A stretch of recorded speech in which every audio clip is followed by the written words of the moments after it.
নমস্কার, আপনারা দেখছেন সংবাদ বাংলা ইউটিউব চ্যানেল। জানাবো আজকের বাছাই করা কিছু গুরুত্বপূর্ণ খবর। প্রধান সংবাদগুলি জানার আগে শুরুতেই দেখে নিন আজকের হেডলাইন্স। পুজো মণ্ডপে হতে পারে হামলা, চিন্তায় উদ্যোক্তারা সতর্ক করল কলকাতা পুলিশ। কালীপুজোর পরই কামব্যাক অনুব্রতর, কাজলের অনুপস্থিতিতে তৈরি হল স্ট্র্যাটেজি। ফের জল ছাড়ল ডিভিসি, আরও জটিল হতে পারে বন্যা পরিস্থিতি। পাঙ্গানিতে এসো না, চুরি পরে বসে নেই, হুঁশিয়ারি কাজলের নিশানায় কে। আরজিকর কাণ্ডে নতুন মোড়, মোবাইলে থাকা ময়না তদন্তের 15টি ছবিতে কি কাটবে ধোঁয়াশা। কাজ বন্ধের নোটিশ, দাসনগর জুট মিলে পুজোর মুখে কর্মহীন প্রায় 600 কর্মী, চলছে বিক্ষোভ। কলেজে ভর্তি হতে টিএমসি নেতাদের সঙ্গে শারীরিক সম্পর্ক গড়তে হতো মেয়েদের, বিস্ফোরক দাবি সুকান্ত মজুমদারের। রাতভর তুমিল বর্ষণ, আজকে ভারী বৃষ্টির পূর্বাভাস, আবহাওয়ার খবর। কলকাতার সঙ্গে যেন নারীর টান, ট্রাম্পকে বাঁচিয়ে রাখার লড়াই, গণ আন্দোলনের ডাক শহরে। স্নান করতে নেমে আর উঠল না, জাল ফেলে উদ্ধার 2 স্কুল পড়ুয়ার নিথর দেহ। খবরের শুরুতেই কিছু গুরুত্বপূর্ণ সূচনা। প্রিয় দর্শক, আপনি যদি আমাদের চ্যানেলে নতুন হয়ে থাকেন তাহলে চ্যানেলটিকে সাবস্ক্রাইব করে পাশে থাকা বেল আইকনটিকে ক্লিক করে রাখুন পরবর্তী খবরের আপডেটগুলো সবার প্রথমে পেতে। আরজিকর কাণ্ড নিয়ে উত্তাল গোটা রাজ্য। এই আবহের সামনেই রয়েছে দুর্গাপুজো, আর সেই সময় পুজো মণ্ডপে হামলা হতে পারে, এমনটি আশা করছেন একাধিক উদ্যোক্তারা। তাদের দাবি, উৎসবকে কলঙ্কিত করতে এই হামলার ঘটনা ঘটার সম্ভাবনা রয়েছে। ইতিমধ্যে পুজোর সমন্বয় বৈঠকের সময় উদ্যোক্তারা এই কথা জানিয়েছে কলকাতা পুলিশকে। সামনেই দুর্গাপুজো, তাই আলিপুরে ধনধান্য অডিটোরিয়ামে পুজো কমিটিদের সঙ্গে বৈঠকে বসেন পুলিশ কমিশনার মনোজ বর্মা। সেখানে বিভিন্ন পুলিশ আধিকারিকদের সঙ্গে উপস্থিত ছিলেন সুরুচি সংঘ, চেতলা অগ্রণী সহ একাধিক পুজো কমিটির কর্মকর্তারা। সেখানে পুজো উদ্যোক্তারা জানান, বিভিন্ন সূত্র মারফত আমরা জানতে পেরেছি পুজোয় কেউ কেউ বিশৃঙ্খলা করার পরিকল্পনা করছে, পুজো মণ্ডপে গিয়ে গণ্ডগোল করতে পারে। তাই এই সকল হামলাকারীকে খুঁজে বের করার জন্য পুলিশের সহায়তা প্রয়োজন। এই প্রসঙ্গে কলকাতা পুলিশ জানিয়েছে, তৃতীয়া থেকে রাস্তায় থাকবে পুলিশ মোতায়েন। 15ই অক্টোবরের মধ্যে প্রতিমা বিসর্জন দিতে হবে। বলা বাহুল্য, এই প্রথমবার পুজো কমিটির বৈঠকে উপস্থিত ছিল ভাঙড় ডিভিশন। সেখানে প্রায় ছোট বড় মিলিয়ে মোট 136টির মতন পুজো হয়। তাই ভাঙড় ডিভিশনের পুজো উদ্যোক্তারা জানিয়েছেন, সামনে কোনো দমকল স্টেশন নেই, তাই এতগুলো পুজোর অগ্নি নির্বাপক ব্যবস্থা সম্ভব নয়। পুজোর দিনগুলোতে মণ্ডপে যেন দমকলের গাড়ির ব্যবস্থা করা হয়। আর এই বক্তব্যের পরে দমকলের তরফে জানানো হয়েছে, পুজোর সময় মণ্ডপের মধ্যে থাকবে দমকল বাহিনী। এক কথায় দুর্গাপুজো যাতে সুষ্ঠুভাবে হয় তার দিকেই বিশেষ নজর রাখছে পুলিশ। প্রিয় দর্শক, আপনারা কি জানেন, সংবাদ বাংলা চ্যানেলটি প্রতিদিন আপনাদের জন্য নিয়ে আসে নির্ভুল ও দ্রুততম খবর। সঠিক তথ্য এবং নির্ভরযোগ্য সংবাদ পেতে এখনই সাবস্ক্রাইব করুন আমাদের চ্যানেলটি। একমাত্র সাবস্ক্রিপশনের মাধ্যমে আপনিও হতে পারেন সঠিক তথ্যের অংশীদার। ভুলে যাবেন না, আপনার সাবস্ক্রিপশন আমাদের অনুপ্রেরণা, তাই এখনই ক্লিক করুন। তিনি ছিলেন বীরভূমের বেতাজ বাদশাহ। পদের নিরিখে নিছক একজন জেলার সভাপতি হলেও তার ক্ষমতা নিয়ে কারো কোনো সন্দেহ ছিল না।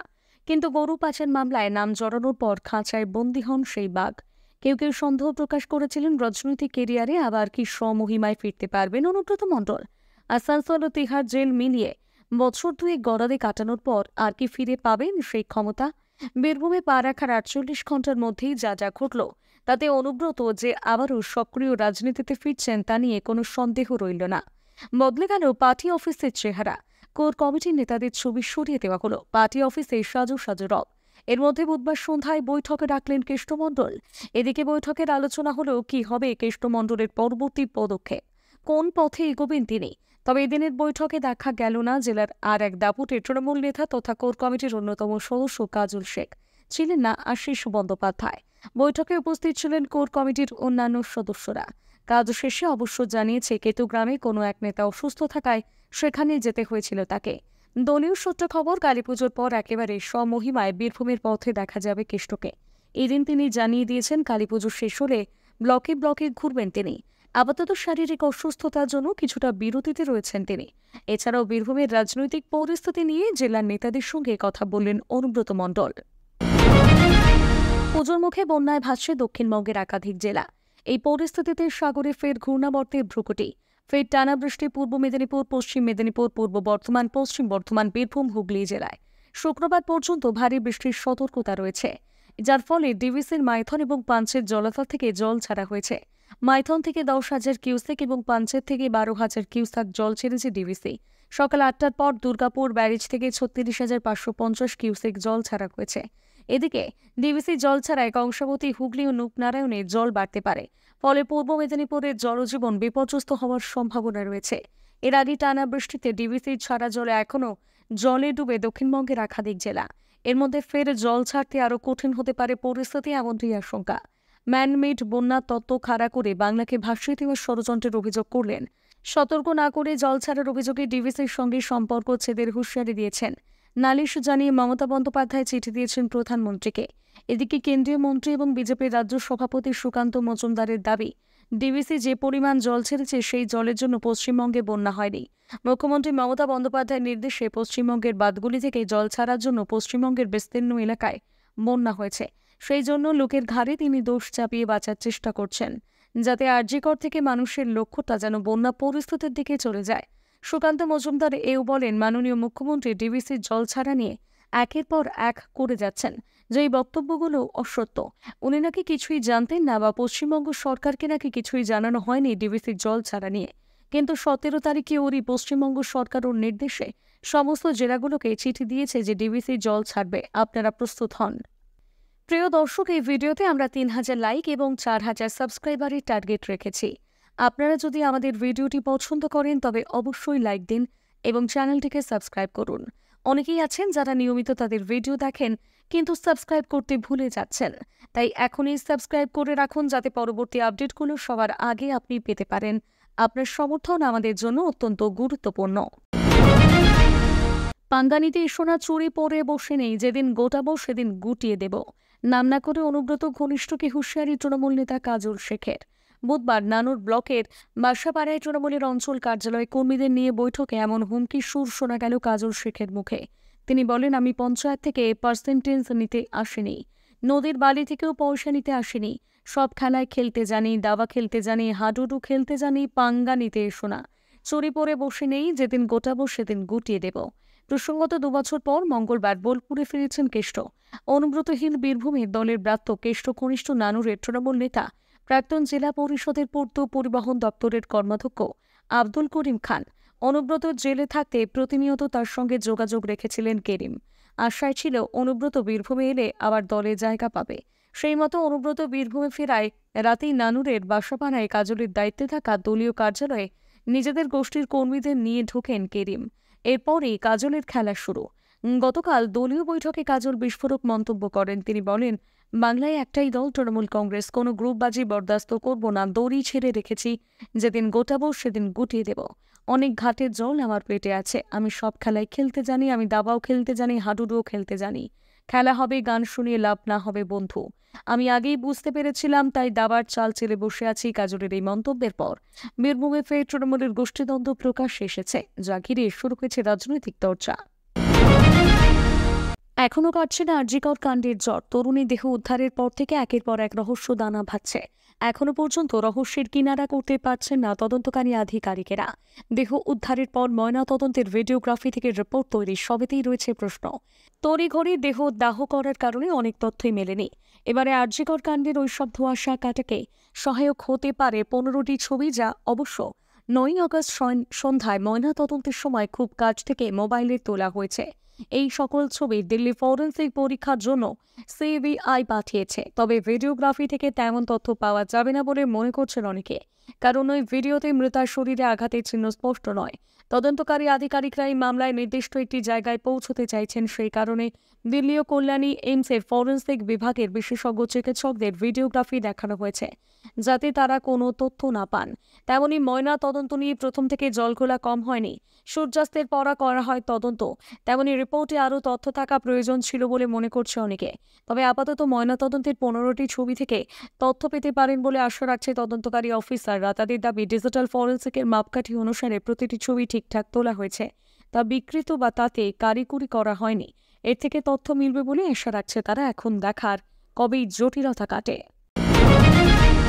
পুজোর মুখে ফের বন্ধ হয়ে গেল আরও একটি জুট মিল, ফলে কর্মহীন হয়ে পড়লেন প্রায় 600 কর্মী। জানা গিয়েছে আজ বৃহস্পতিবার সকালে দাসনগরের ভারত জোট মিলে কাজে যোগ দিতে এসে কর্মীরা দেখেন গেটে ঝুলছে সাসপেনশন অফ ওয়ার্কস নোটিশ।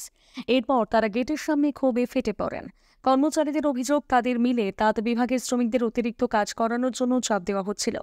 গত কয়েকদিন ধরে দুটো তাঁত মেশিনের বদলে 4টে মেশিন চালানোর জন্য ওই বিভাগের শ্রমিকদের উপর রাজ্য শাসক দলের ইউনিয়ন এবং ম্যানেজমেন্ট চাপ দিতে থাকে, কিন্তু তাদের পক্ষে 4টি মেশিন চালানো অসম্ভব বলে জানান তারা। গতকাল এই নিয়ে তারা ম্যানেজমেন্টের কাছে প্রতিবাদ জানান। এরপরে আজ সকালে কর্মবিরতির কথা ঘোষণা করে কর্তৃপক্ষ। কর্মীদের আরও অভিযোগ, ওই মিলে সব ধরনের আর্থিক সুযোগ সুবিধা থেকে তারা বঞ্চিত। এদিকে মিল কর্তৃপক্ষ নোটিশে উল্লেখ করেছে তাঁত বিভাগের কর্মীদের বারবার বলা সত্ত্বেও তারা উৎপাদনে নজর দেয়নি। এর ফলে অন্য বিভাগের উৎপাদন মার খেয়েছে, তাই মিলে অনির্দিষ্টকালের জন্য কর্মবিরতি ঘোষণা করা হয়েছে। তৃণমূল কংগ্রেস নেতাদের সঙ্গে শারীরিক সম্পর্কে লিপ্ত হতে হবে, তবেই কলেজে অ্যাডমিশন মিলবে, এমনই বিস্ফোরক অভিযোগ করলেন বঙ্গ বিজেপির সভাপতি তথা কেন্দ্রীয় শিক্ষা মন্ত্রকের রাষ্ট্রমন্ত্রী সুকান্ত মজুমদার। আরজি করের মতন রাজ্যের একাধিক মেডিকেল কলেজ এবং হাসপাতালে থ্রেড কালচার চলার যে অভিযোগ উঠেছে, সেই আবহে সুকান্ত অভিযোগ করেন যে বিভিন্ন কলেজে ভর্তি চক্র চলছে। রাজ্যে এমন একটা নীতি রয়েছে, সেটা হলো ফ্যালো করি মাখো তেল। সেই সঙ্গে মমতা বন্দ্যোপাধ্যায়কে আক্রমণ শানিয়ে সুকান্ত অভিযোগ করেন মুখ্যমন্ত্রী পুরো পশ্চিমবঙ্গকে বাজারে পরিণত করেছেন। অনার্স নিয়ে কলেজে ভর্তি হওয়ার জন্য বাজারে গিয়ে নিজেকে বিক্রি করতে হয় বলে দাবি করেছেন বঙ্গ বিজেপির সভাপতি তথা কেন্দ্রীয় শিক্ষা মন্ত্রকের রাষ্ট্রমন্ত্রী। অ্যাডমিশনের লোভ দেখিয়ে শারীরিক সম্পর্ক স্থাপন করা হয়। সুকান্তের কথায় কলেজে শুধু থ্রেড কালচার নয়, ভর্তি চক্র চলে। তৃণমূল নেতাদের পয়সা দিন। অনেক ক্ষেত্রে বলতে খারাপ লাগছে, বেশ কিছু জায়গায় আমরা দেখেছি মেয়েদের সঙ্গে বিশেষ শারীরিক সম্পর্ক স্থাপনের লোভ দিয়ে তাদের দেওয়া হয়। মানে অ্যাডমিশনের লোভ দেখিয়ে শারীরিক সম্পর্ক স্থাপন করার মতো, শ্লীলতাহানি করার মতন ঘটনাও পশ্চিমবঙ্গের বিভিন্ন কলেজে ঘটে। পুজোর আগে বৃষ্টির ভ্রুকুটি। আবহাওয়া দপ্তরের পূর্বাভাস অনুযায়ী বুধবার থেকে কলকাতা সহ দক্ষিণবঙ্গে শুরু হয়েছে বৃষ্টিপাত। বৃহস্পতিবার সকাল থেকে দফায় দফায় বিক্ষিপ্তভাবে বৃষ্টি শুরু হয়েছে। আলিপুর আবহাওয়া দপ্তর জানিয়েছে একটি অক্ষরেখা রয়েছে উত্তর কঙ্কন থেকে দক্ষিণ বাংলাদেশ পর্যন্ত, যা 36 করের ঘূর্ণাবর্ত এবং গাঙ্গেয় পশ্চিমবঙ্গের ওপর দিয়ে গিয়েছে। এর প্রভাবে বঙ্গে বৃষ্টি চলছে। এদিন কলকাতায় সকাল ও দুপুরে বৃষ্টির পরিমাণ বেশি থাকলেও বেলার দিকে বৃষ্টি কমতে পারে, তবে জারি থাকবে মেঘলা আকাশ। বৃষ্টিতে তাপমাত্রা অনেকটাই নিম্নমুখী। কয়েক পশলা বজ্রবিদ্যুৎ সহ হালকা থেকে মাঝারি বৃষ্টির পূর্বাভাস রয়েছে শহরে। শুক্রবার আংশিক মেঘলা আকাশ সহ বিক্ষিপ্তভাবে 2-1 পশলা হালকা থেকে মাঝারি বৃষ্টির সম্ভাবনা রয়েছে। এদিকে দক্ষিণবঙ্গের পশ্চিমের বেশ কিছু জেলায় ভারী বৃষ্টির আশঙ্কা রয়েছে। কলকাতা সহ সব জেলাতে হালকা থেকে মাঝারি বৃষ্টির সম্ভাবনা রয়েছে। সকালের দিকে বেশ কিছু জেলায় ভারী বৃষ্টি হলেও বেলার দিকে বৃষ্টির পরিমাণ কমবে। উত্তরবঙ্গে আজ জলপাইগুড়ি এবং আলিপুরদুয়ারে অতি বর্ষণের আশঙ্কা রয়েছে। হাওয়া অফিস জানিয়েছে অতি ভারী বৃষ্টির সতর্কতা রয়েছে দার্জিলিং সহ পার্বত্য এলাকায়। শুক্রবার পর্যন্ত ভারী বৃষ্টির পূর্বাভাস উত্তরবঙ্গের জেলাগুলোতে। ভারী বৃষ্টি থেকে অতি ভারী বৃষ্টিপাতের সতর্কতা থাকছে দার্জিলিংয়ের কালিম্পং সহ 2 পার্বত্য জেলায়। ভারী বৃষ্টির সম্ভাবনা কোচবিহার এবং উত্তর ও দক্ষিণ দিনাজপুরে। শহরের সঙ্গে যেন নারীর টান কলকাতার বুকের ওপর দিয়ে নিজের গতিতে এগিয়ে গিয়েছে। পরিবর্তনশীলতার সঙ্গে পাল্লা দিয়ে শহরে ক্যাকোফোনিয়ার মাঝে মৃদু ঘণ্টায় মনে করিয়ে দিয়েছে তার উপস্থিতির কথা। কত প্রেম, অপ্রেম, দুঃখ, ভালো লাগার সাক্ষী থেকেছে ইতিহাসের স্বাক্ষর বয়ে চলা কামরাগুলো। সেই ট্রাম স্তব্ধ হল 2024-এ। বাজল বিদায় ঘণ্টা। বন্ধ হওয়ার পথে কলকাতার ঐতিহাসিক ট্রাম। কলকাতায় অন্যতম ঐতিহ্যকে ধরে রাখার লড়াই শুরু। গণ অবস্থানের ডাক কলকাতার ট্রাম প্রেমীদের। বৃহস্পতিবার শ্যামবাজারে হবে এই গণ অবস্থান। ট্রাম ডিপোর সামনে দুপুর 12টা বেজে হবে। জড়ো হবেন সকলে। অনেকের মতে শহরের একাধিক রুট রয়েছে যেখানে ট্রাম চললে গতিরুদ্ধ হয় না। তাদের বিশ্বাস বহু এখনও ট্রাম চড়তে মানুষ পছন্দ করে, তাই ট্রাম ফেরাতে এই সমস্ত দাবি নিয়ে লড়াই করবেন এবারে ট্রাম প্রেমীরা। জলে ডুবে মৃত্যু 2 স্কুল ছাত্রের। ঘটনাকে কেন্দ্র করে ব্যাপক উত্তেজনা আরামবাগের মইগ্রাম এলাকায়। 2 ছাত্রের মৃত্যুতে পুরো এলাকা শোকাচ্ছন্ন। জানা গেছে বুধবার আরামবাগের মইগ্রাম এলাকায় 4 ছাত্র স্থানীয় এলাকার একটি বড় জলাশয়ে স্নান করতে যায়। এর মধ্যে 2 জন জল থেকে উঠতে পারলেও বাকি 2 জন জলে তলিয়ে যায়। খবর পেয়ে তৎক্ষণাৎ ঘটনাস্থলে আরামবাগ থানার পুলিশ যায়। পুলিশ জানিয়েছে মৃত ছাত্ররা হল শান্তনু মাল এবং রাজীব মাল। এদের মধ্যে একজন 9ম শ্রেণীর এবং অপরজন দ্বাদশ শ্রেণীর ছাত্র। বিষয়টি নজরে আসতেই আরামবাগ থানায় খবর দিলে পুলিশ ওই জলাশয় থেকে মৃতদেহ উদ্ধার করে ময়না তদন্তের জন্য পাঠায়। জলাশয়টি গভীর ও বিশালাকার হওয়ায় জাল ফেলে তাদের দেহ উদ্ধার করা হয়। উল্লেখ্য, কিছুদিন আগে টানা বৃষ্টির জেরে বাঁকুড়া থেকে দ্বারকেশ্বর নদের জল এসে ভাসছে আরামবাগ। জারি করা হয়েছে সতর্কতা। আরামবাগ পুরসভা তরফে দ্বারকেশ্বরের পার ঘেঁষে মাইকিং চলছে। অনেকেই ঘর ছেড়ে বেরিয়ে আসছেন নিরাপদ আশ্রয়ের খোঁজে। টানা বৃষ্টিতে এবং বিভিন্ন নিকাশি খাল উপচে আরামবাগ মহকুমার ৬টি ব্লকের মাঠঘাট জলমগ্ন হয়ে পড়েছে। অসাবধানে জলে পড়ে ভেসে যাচ্ছে অনেকেই। দ্বারকেশ্বর নদীর ৪০,০০০ কিউসেক জল আসতে থাকায় আরামবাগ এলাকায় বেশ কিছু বাড়ি জলমগ্ন। প্রায় ৩ ফুট উচ্চতায় জল বইছে। জলের স্রোতে বিভিন্ন আনাজের গাছ এবং ফসল ভেসে গিয়েছে। মাথায় হাত পড়েছে চাষিদের।